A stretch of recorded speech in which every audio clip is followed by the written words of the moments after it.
حي جاردن سيتي سنة 1971 حصلت جريمة من أبشع الجرائم اللي كانت في الوقت ده. كان في صياد بيصطاد في النيل، لكن بدل ما يصطاد سمك اصطاد شنطة سفر غالية جدا ومقفولة بقفل. افتكر إن طاقة القدر اتفتحت له، لكن لقى جوه الشنطة جريمة من أبشع الجرائم اللي انت ممكن تسمع عنها. الشنطة ما كانش فيها ذهب ولا فلوس، الشنطة كان فيها جثة ست متقطعة حتت ومتغلفة بعناية جوه أكياس بلاستيك. الصياد صرخ ولم الناس، وفي دقايق كانت المنطقة مقلوبة وعربيات البوليس والمباحث والطب الشرعي كانوا موجودين. لما الطب الشرعي بدأ يجمع الأشلاء عشان يفحصها، اكتشف الصدمة الأولى اللي حيرت المباحث. الجثة من غير راس ومن غير كفين. القاتل ده ما كانش مجرم غبي، ده شيطان، وبكل برود قطع راسها عشان ما فيش مخلوق يعرف ملامحها، وقطع الكفين عشان البصمات ما تبانش والشرطة ما تتعرفش على هويتها.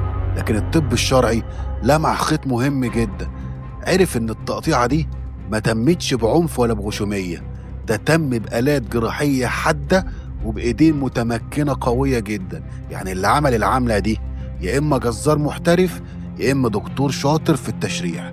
الخط التاني والوحيد اللي كان قدام المباحث هو إن الهدوم اللي على الجثة والشنطة الجلد المستوردة بتقول إن الضحية ست غنية جدا ومن هوانم المجتمع المصري الراقي.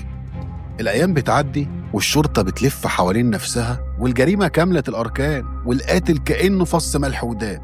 مدير المباحث وقتها ما لقاش قدامه غير حل واحد، أمر بنشر مواصفات الفستان الغالي والهدوم اللي لقتها الشرطة في كل الجرايد المصرية.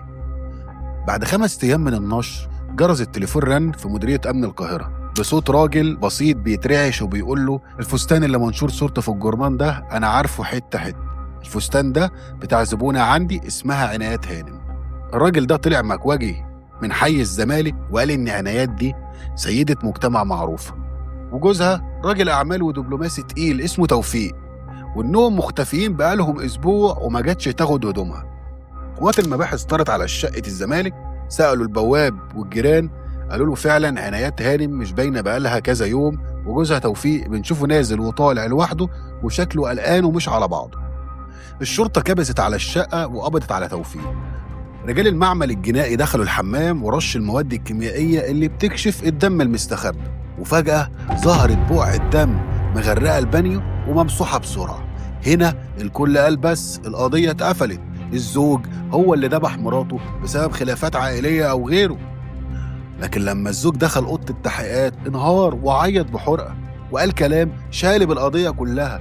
توفيق قالوا إن ما لمسهاش، عنايات اختفت من أسبوع وبعد ما راحت لدكتور نساء وولادة مشهور في وسط البلد اسمه عماد عشان كانت بتتعالج عنده. وأنا لما رجعت ما لقيتهاش ولقيت الدم ده في الحمام افتكرت إنها اتخطفت أو حصل لها حاجة، وكنت بلم حاجتي عشان أدور عليها من غير ما أعمل شوشرة. هنا الضابط الذكي وقف وسرح وافتكر كلام الطب الشرعي لما قال له اللي قطع الجثة دكتور محترف، والزوج دلوقتي بيقول إنها راحت للدكتور.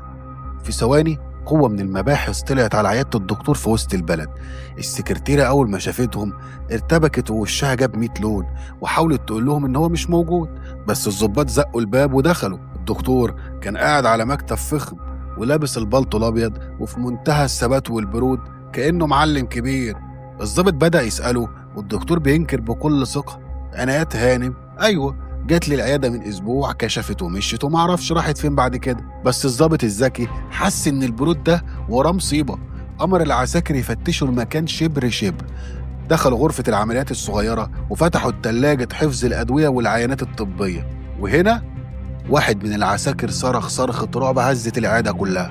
في التلاجة وتحت علبة الأدوية كان مخبي الراس والكفين بتوع الضحية عنايات.